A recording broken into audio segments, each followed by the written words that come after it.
প্রিয় ভিউয়ার্স, দেশ নতুন করে স্বাধীন হওয়ার পর আবার আসলাম আপনাদের মাঝে। আজকে আমরা আলোচনা করব ১৯তম নিবন্ধনের টুকিটাকি বিষয় নিয়ে। আপনারা কিভাবে সফল হবেন সেই সম্পর্কে আমি আপনাদেরকে জানাবো। যেহেতু আমি ১৮তম রিটেন দিয়েছি, আপনাদের আমি বলতে চাই এখন থেকে আপনাদের প্রস্তুতি প্রয়োজন। এই চাকরিটি আসলে পাওয়া একবারে ইজি যদি আপনারা মন দিয়ে পড়াশোনা করেন, এবং কিছু টেকনিক বা কৌশল আছে যেগুলোর মাধ্যমে আপনারা অতি শীঘ্র প্রিলি প্লাস রিটেনে পাশ করতে পারেন। আমি আজকে আপনাদের সেই বিষয়গুলো তুলে ধরবো।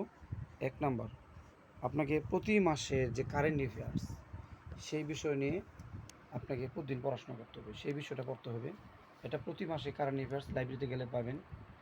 দ্বিতীয়ত হলো, আপনাকে ক্লাস 9-10-এর যে ম্যাথ, এই ম্যাথ আপনাকে সলিউশন করতে হবে।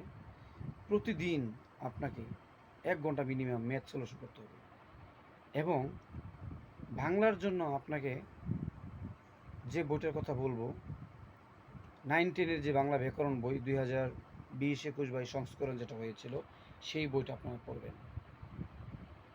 তৃতীয়ত আমি বলতে চাই, আপনারা সাধারণ জ্ঞানের জন্য কোনো টেনশন দরকার নেই। এটা আপনারা প্রতিদিন আস্তে আস্তে করে নোট করেন। বর্তমান দেশের পরিস্থিতি, বঙ্গবন্ধু সম্পর্কে, দেশের অবস্থান সম্পর্কে, ভৌগোলিক আবহাওয়া, পরিবেশ, এগুলো সম্পর্কে আপনারা বেশি বেশি পড়েন। ইনশাল্লাহ আপনারা সফল হবেন সেই প্রত্যাশায়। আসসালামু আলাইকুম।